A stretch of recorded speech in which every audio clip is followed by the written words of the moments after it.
Eto naman, nabisyo naman ho sa mga consumer ng Meralco.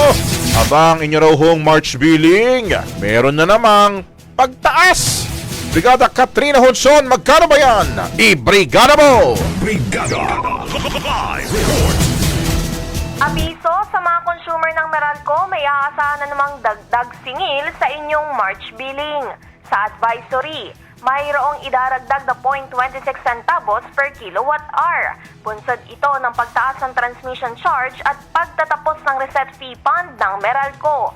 Para sa mga tahanang nakakonsumo ng 200 kilowatt-hour, mayroong idaragdag na 53 pesos. 79 pesos naman ang madaragdag kung nakakonsumo ng 300 kilowatt-hour, 106 pesos sa nakakonsumo ng 400 kilowatt-hour, habang 132 pesos naman sa mga may 500 kilowatt-hour consumption.